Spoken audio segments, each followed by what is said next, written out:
नमस्ते दोस्तों, मैं हूं आपका दोस्त भगवती प्रसाद पुरोहित एडवोकेट। और आज के वीडियो में हम समझने वाले हैं कि अवैध कब्जा हटाने की कार्रवाई कितने दिन, महीने या वर्षों के बाद नहीं कर सकते हैं।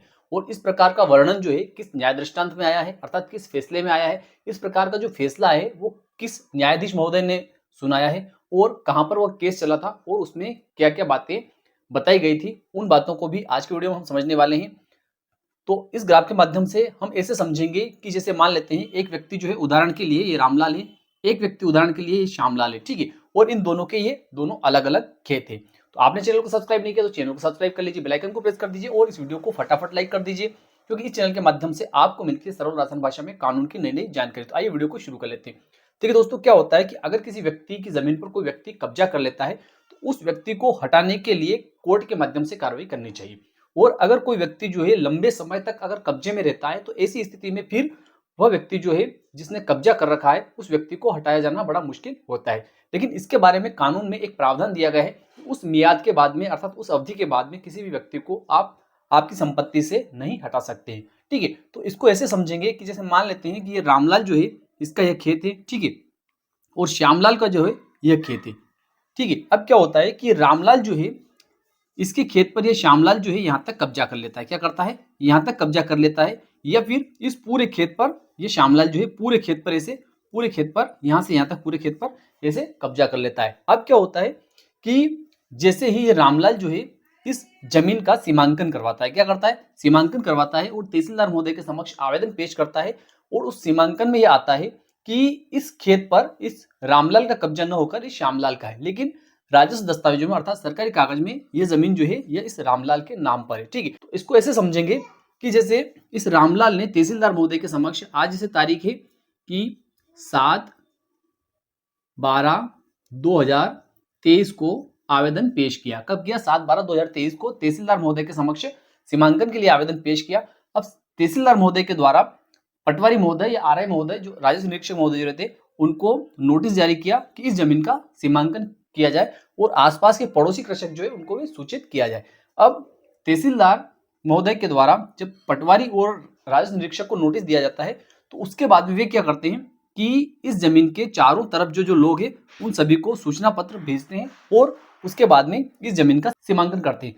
तो ऐसी स्थिति में क्या होता है कि जैसे मान लेते हैं कि 7/12/2023 के बाद में इस जमीन का जो सीमांकन होता है वो मान लेते हैं हम कि 1/1/2024 को इस जमीन का सीमांकन होता है। ठीक है, और इस जमीन का जब सीमांकन होता है तो उस सीमांकन में यह पाया जाता है कि मान लेते हैं कि इस खेत पर जो है, इस खेत के पूरे भाग पर इस श्यामलाल का कब्जा न होते हुए केवल इस भाग पर कब्जा है। किस भाग पर? इस भाग पर इस श्यामलाल का कब्जा है, या फिर इस पूरे खेत पर इस श्यामलाल का कब्जा है। ठीक है, तो ऐसी बात जो है उसका पंचनामा बनाया जाएगा। क्या बनाया जाएगा? पंचनामा बनाया जाएगा।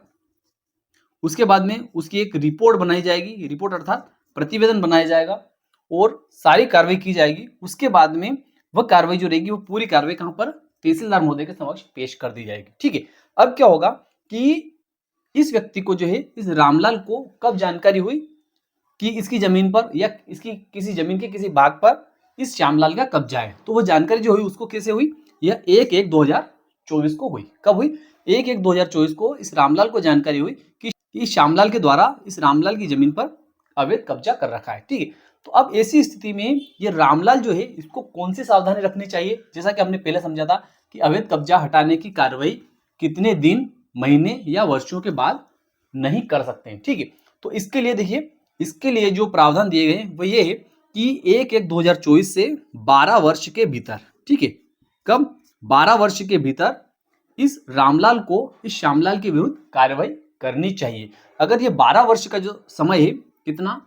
ये 12 वर्ष का जो समय है, 12 वर्ष का जो समय है, यह अगर व्यतीत हो जाता है तो ऐसी स्थिति में यह रामलाल जो है ये श्यामलाल के खिलाफ किसी प्रकार की कोई कार्रवाई नहीं कर सकता है। क्यों नहीं कर सकता है?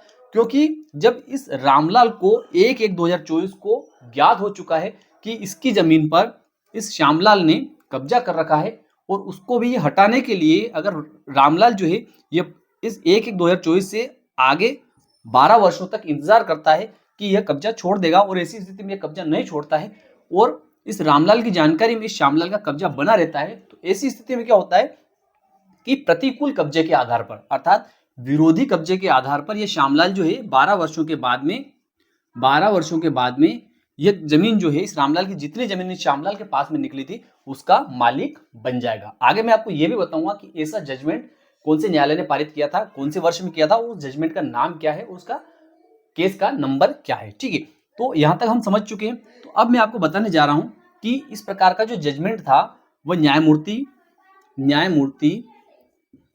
एन.के. जैन साहब ने पारित किया था। किसने? न्यायमूर्ति एन.के. जैन साहब ने पारित किया था। और इस प्रकार का जो जजमेंट हुआ था वह द्वितीय अपील, कौन सी? द्वितीय अपील जो है, द्वितीय अपील नंबर 49/1981। कौन सी? 49/1981 थी। और यह अपील जो है यह माननीय उच्च न्यायालय के समक्ष पेश हुई थी। कहां पर? हाईकोर्ट के समक्ष पेश हुई थी। और इस अपील में दिनांक 19/7/1996 में इस प्रकार का आदेश पारित किया गया था। कब किया गया था? यह अपील जो है 49/1981 के नंबर पर पेश हुई थी और हाईकोर्ट के द्वारा 19/7/1996 में इसमें जो है निर्णय अर्थात फैसला आया था। ठीक है, और इस केस का जो नाम था वह भी मैं आपको बता देता हूं। तो केस का था नाम नाजिम खान वर्सेस अर्थात विरुद्ध बाबू खान। क्या नाम था? नाजिम खान वर्सेस बाबू खान। ठीक है, तो इस फैसले में यह आया था कि अगर किसी व्यक्ति का लगातार विपक्षी की जानकारी में, जैसा कि हमने यहां पर समझा कि इस रामलाल की जानकारी में अगर इस खेत पर, जैसे इस रामलाल को जानकारी हो गई कि 1/1/2024 को इसको जानकारी हो गई कि इस खेत पर जो है इस श्यामलाल का कब्जा है, और उसके बाद में भी अगर 1/1/2024 को इसको जानकारी होने के बाद में भी इसकी जानकारी में इस श्यामलाल का इस खेत पर निरंतर 12 वर्षों से भी अधिक समय तक अगर कब्जा बना रहता है, तो ऐसी स्थिति में ये श्यामलाल जो है इस खेत का, जितने खेत पर इसका कब्जा है उस हिस्से का यह जो है विरोधी आधिपत्य के आधार पर मालिक बन जाएगा। तो मैं विश्वास रखता हूं कि आज का वीडियो आपको अच्छा लगा होगा। अच्छा लगा तो इस वीडियो को लाइक कर दीजिए, अधिक से अधिक लोगों तक शेयर कर दीजिए। फिर मिलते हैं अगले वीडियो में, तब तक के लिए जय हिंद, जय भारत।